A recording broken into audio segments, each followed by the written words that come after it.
Okay, good afternoon, everybody. Thank you so much for coming here and braving the rain.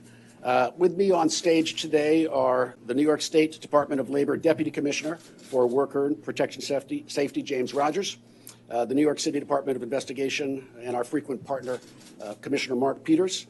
And from my office, we have Assistant DA Meredith McGowan, who is responsible for putting this case into the grand jury, Assistant DA Diana Florence, who is the attorney in charge of our construction task force. She's been doing an amazing job since that task force commenced. And Jody Kane, Chief of the Rackets Bureau, as well as Mike Sachs, who's the Chief of our Investigation Division. Now, according to a recent report, was there a, what did that, okay, there we go, sorry. According to a recent report, the average cost of building in New York City is $354 per square foot, and it surpasses other major cities like London, Zurich, Tokyo, and even Hong Kong as the #1 most expensive place to build, with globally recognized opportunities for profits in New York. And nowadays, we all have the same experience. You look up, and everywhere there are buildings going up and coming down, and our famous skyline continues to shapeshift with great, breathtaking speed.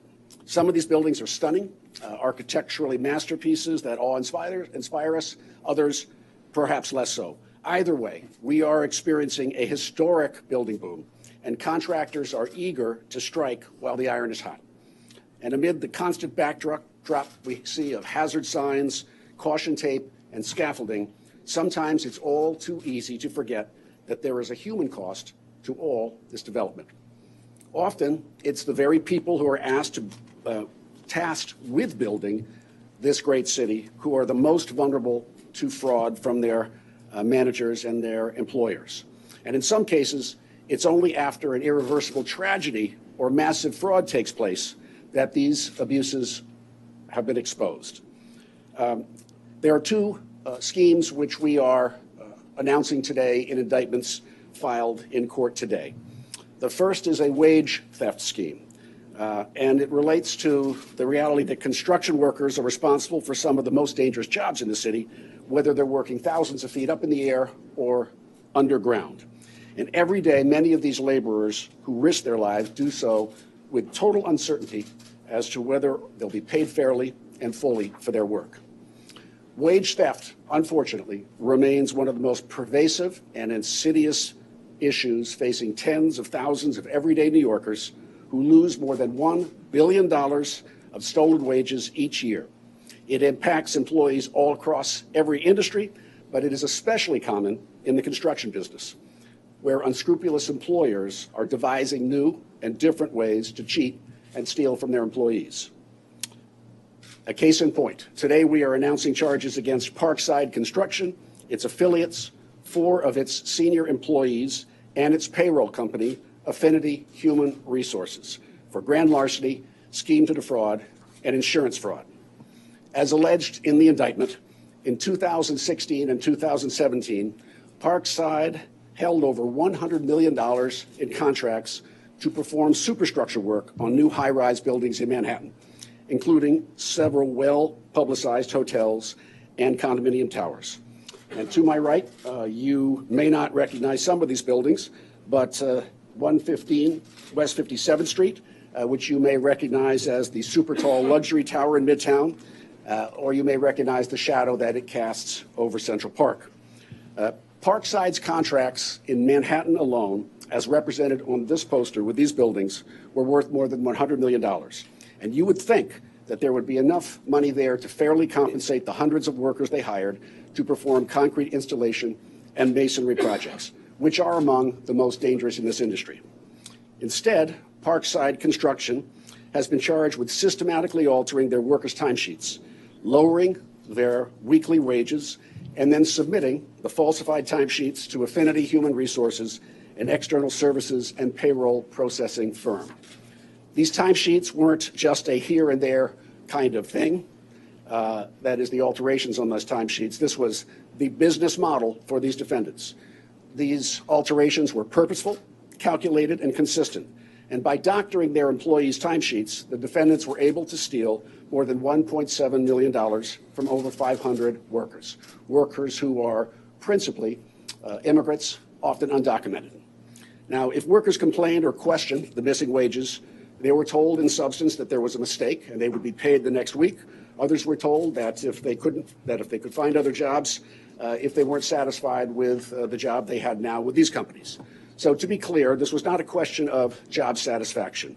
This was an alleged widespread theft by an employer, Parkside Construction, its payroll services provider, Affinity HR, and their senior staff members, all of whom, we allege, were complicit in this scheme. And to those who believe that they may have been the victim of a similar scheme, and to undocumented New Yorkers out there who may not feel empowered to stand up against employers who steal, please know this. My office and the offices of my government partners are here to protect your rights, and you can work with us to obtain justice without fear of being deported. Since 2015, my office has maintained an open complaint line, and you can report wage theft and other construction crimes anonymously using WhatsApp, and that number is 646-712-0298. There's a second scheme alleged in these indictments, and it's a workers' compensation insurance fraud scheme. As if stealing from workers wasn't enough, Parkside, with the help of Affinity HR, also concealed more than $40 million in payroll from the New York State insurance fraud as part of a workers' compensation insurance fraud scheme. In New York State, all employers are required to maintain workers' compensation coverage for all their employees. And that's particularly important in the construction industry, which, as I mentioned earlier, involves some of the most dangerous jobs in the city. Parkside Construction and Affinity HR, however, allegedly grossly misrepresented and understated their payroll in order to maintain the workers' compensation coverage needed to obtain lucrative subcontracts on big construction projects at a fraudulently low cost. For instance, Parkside and one of its affiliates reported combined payrolls of just over $4 million, when in fact their combined payroll was actually more than $29 million. Another Parkside affiliate reported payroll of approximately $3.3 million, when it was actually more than $16.4 million. Altogether, the indictments allege that the defendants failed to report more than $40 million in payroll, for which they owed at least $7.8 million in premiums. And what's particularly interesting about this scheme is the relationship between Parkside and Affinity HR. Affinity is what is technically known as a professional employer organization, or PEO. Now, like many outsourced business service providers, many PEOs are based out of state, and Affinity, for example, is based in Michigan. But no matter where you're based, it's illegal to file false paperwork and misrepresent information about company employees and payroll, particularly when those misrepresentations are made to commit fraud totaling millions of dollars.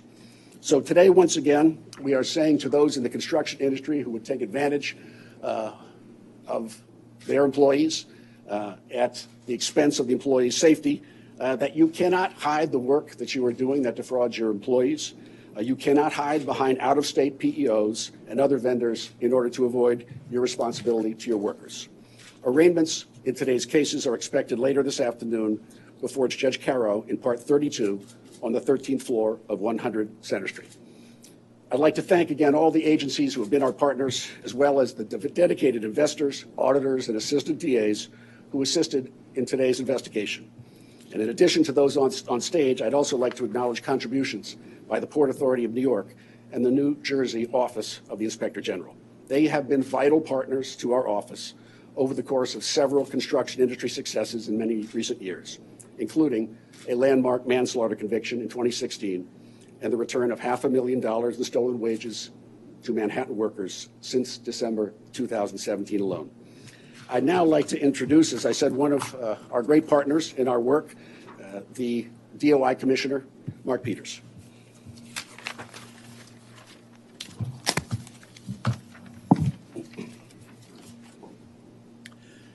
Thank you, District Attorney Vance, and thank you to your team standing here today, including Chief of the Investigation Division, Michael Sachs, Chief of the Rackets Bureau, Jody Kane, Attorney in charge of the Construction Fraud Task Force, Diana Florence, and Assistant District Attorney, Meredith McGowan.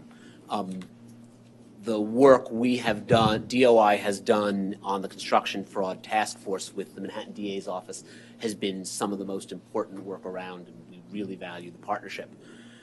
The work on this case, the results of this investigation, drive home the striking impact that construction fraud has in New York City. In this case, construction fraud stole the hard-earned wages from construction workers, $1.75 million in wages, according to the charges. Parkside Construction and its co-defendants manipulated these workers by teasing them with the promise of a fair wage, and instead, the reality was that paychecks failed to accurately represent all the hours worked or underpaid the overtime rate. The sheer number of workers whose wages were stolen, more than 500, powerfully demonstrates the far-reaching nature of this conduct charged and how many unsuspecting workers it entrapped. One worker, for instance, had nearly $50,000 in wages stolen from him over a 3-year period. Working alongside prosecutors in the Manhattan DA's office, DOI interviewed dozens of workers and executed 4 search warrants. We brought our insight and knowledge about the construction industry and how fraud, including wage theft, can invade these sites. We've worked so many of these investigations alongside the Manhattan District Attorney and other members of the Construction Fraud Task Force, a task force born of the recognition that following the rules, keeping construction sites safe, and protecting workers' wages requires a vigorous, coordinated approach. And combining our expertise and knowledge in this area has had some great results, including reaching and connecting with construction workers to ensure that they have the right training. Together, when the Manhattan District Attorney and DOI saw that safety card certifications were being fabricated in prior cases and workers' lives were at risk, we established a program to reach out to these workers through the relevant consulates from countries where many of these workers had originated, including Ecuador and Mexico. I'm pleased to announce that since the beginning of that effort in 2016, we have conducted dozens of safety training presentations and reached more than 2,000 workers, providing them proper training and letting them know that law enforcement in New York City is on their side. This is very clear. These workers' courage helped law enforcement advance this investigation and uncover this insidious corruption. I commend them for speaking to us and stepping forward. This investigation is an example of how government, how law enforcement should work, holding those accountable who seek to exploit the vulnerable and providing justice to victims. I'm proud to stand here with the team of investigators and prosecutors. Before ending, I want to thank the DOI team who worked tirelessly on this investigation to bring justice to these hundreds of workers who failed to get their correct wages. Special Investigator Janina Seguencia, Assistant Inspectors General Dan Taylor and Tiffany Ingraham, Chief Investigator James McGillicuddy under the supervision of Inspector General Greg Cho, Associate Commissioner Jay Flaherty, Deputy Commissioner and Chief of Investigation Susan Lambiazzi, and First Deputy Commissioner Leslie Brovner. Thank you. Thank you, Mark. And now to talk about the insurance fraud aspect of this case, James. Good afternoon. Thank you to the District Attorney, Department of Investigation, all of our partners here. My name is James Rogers. I'm the Deputy Commissioner for Worker Protection at the New York State Department of Labor. The Governor has made expanding our ability to confront workplace injustice a top priority. So far in his tenure, the state has recovered and returned to workers over $250 million to over 200,000 workers. He has directed state agencies to combine their resources to tackle workplace justice issues head-on and to partner, where possible, with law enforcement agencies who share this mission. Our Commissioner of Labor, Roberta Reardon, shares that drive and understands that bad actors make life very difficult not only for hardworking men and women, but also for honest businesses who follow the law. She could not make it today, and I am privileged to be here in her stead. I want to commend the Manhattan District Attorney's Office and the Department of Investigation, and the New York State Insurance Fund, and all the other partners for putting together such a strong and comprehensive case. A case that no doubt serves to reveal non-payment of wages for what it truly is: stealing. Plain and simple. It's stealing, grand larceny, and fraud. It's stealing just like any other kind of stealing, and people that do it ought to face the consequences. The defendants here were building some of the most expensive real estate in the world, as you've heard, and their victims were largely low-wage workers, largely immigrant low-wage workers, who were just scraping by to pay the rent and put food on the table. The hundreds of millions of dollars in contracts these defendants secured simply wasn't enough for them. They wanted more. They wanted millions more. And they literally stole those millions from New York State's most vulnerable residents, New York State's most vulnerable workers. Now that we understand and can clearly see that wage theft will and must be treated as any other felony, let the message be clear. If you're a business in New York State, you no longer only risk fines and penalties when violating the labor laws. The stakes are indeed quite high. But not enough can really be said about the courage of the individual workers who came forward and provided information needed to build this case. It is perilous and costly on many levels for workers, and in particular immigrant workers who step out of the shadows, especially these days. To all workers, let me repeat what has been said already because it bears repeating. We are here for you. We need you to help us bring justice to the workplace. We will spare no cost at protecting you when you come forward. And a final word, very briefly, about the Department of Labor. Our investigators at the Department of Labor are tireless, dogged, and professional. They open up over 8,000 new wage investigations every year. In this case, our chief investigator, Frank King, worked hand in hand with our law enforcement partners on this stage and helped us all arrive here today. His efforts were exemplary. I thank him, and I also thank all of the DOL investigators who literally just hit the pavement each and every day to let workers know that they have a place to go and that they have a place to come. And it's been extremely important to partner with criminal law enforcement agencies to really drive this message home and really move the needle on workplace justice and the issue of wage theft. And the Manhattan District Attorney's Office in particular has invigorated the process, and we really thank you to everybody up on this stage for taking this issue as seriously as you do. And I think we are onto the chance to change the workplace justice equation. So thank you very much.